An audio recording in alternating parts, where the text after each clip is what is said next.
Very good morning, students. Hope you all are good. So in our today's module, we will be discussing about the chapter Taro's Reward from the book Honeysuckle. Children, this is a story about a thoughtful and loving son. He works hard to fulfill his parents' wishes and gets some unexpected help.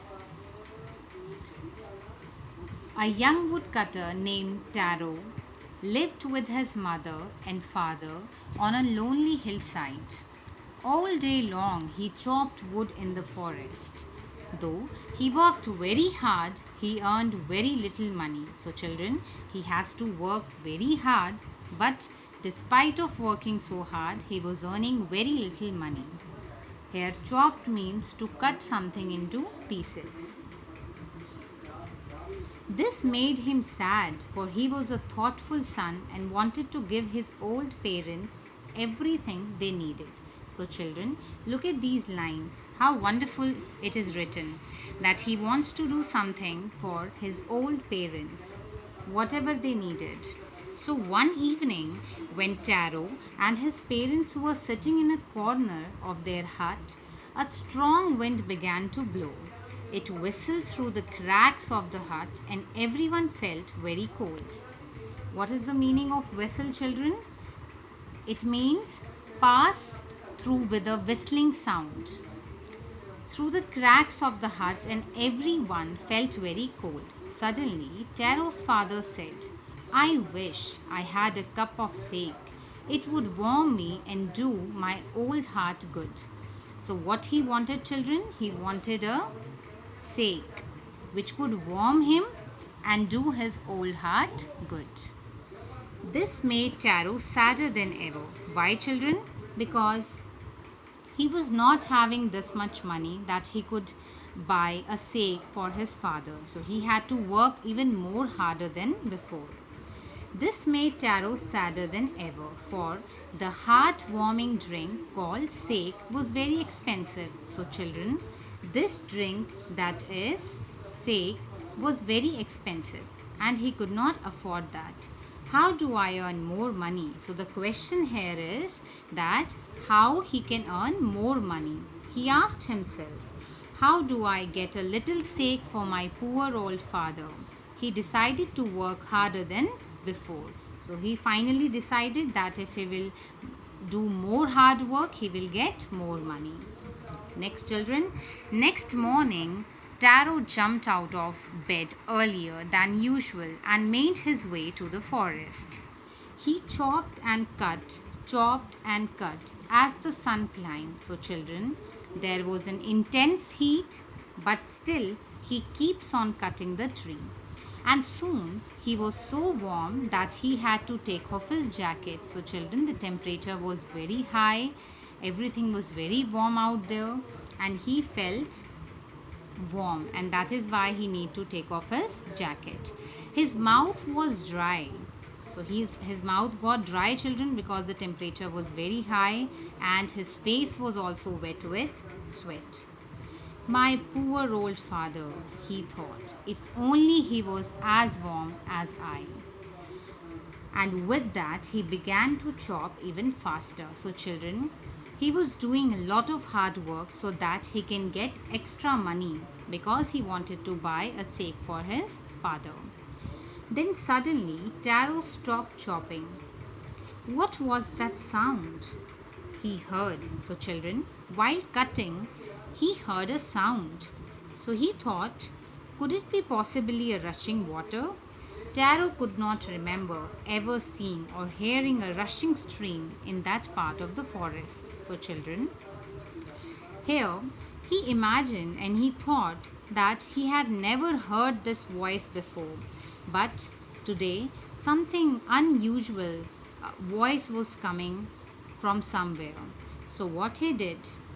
He was very thirsty, and the axe dropped out of his hand and he ran in the direction of the sound. Taro saw a beautiful little waterfall hidden behind a rock. So, what he saw, children? A very beautiful waterfall was there, which was hidden behind a rock. Kneeling at a place where the water flowed quietly, he cupped a little in his hands and put it to his lips. Was it water?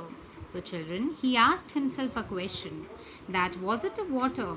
Because kneel down means to put your both the knees on the floor. So, kneeling at a place where the water flowed quietly, he just took little of water in his hands and put it to his lips. So he was confused whether it was water or a sake, and he tasted it again and again.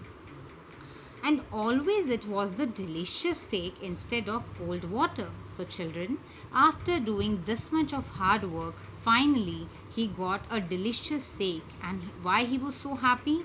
Because he can give now this delicious sake to his old father, which he dreamt of. Children, there are few word meanings of this chapter, like cupped a little in his hands means took some water in his hands as if in a cup. Delicious means very tasty, and pitcher means a pot usually made of mud. In the next para, Taro quietly filled the pitcher he had with him and hurried home. So, children, he was carrying one pitcher with him and he hurriedly filled that with the sake, and he finally went to his home. The old man was delighted with the sake. Now, children, hear what happened. After reaching home, Taro gave this wonderful sake to his old father, and his old father was also very happy after having that sake. After only one swallow of the liquid, he stopped shivering and did a little dance in the middle of the floor. So, children, look at these beautiful lines. What has happened when Taro has given this sake to his father? When his father swallowed little of liquid, then he stopped shivering because his father was old and his complete body was started shivering. Now, children, he stopped shivering and did a little dance in the middle of the floor because he was very happy after drinking this drink. That afternoon, a neighbor stopped by for a visit. Taro's father politely offered her a cup of the sake. So, children, one afternoon, what happened? There was a neighbor who stopped by for a visit. So, what his father does, he politely offered her a cup of the sake.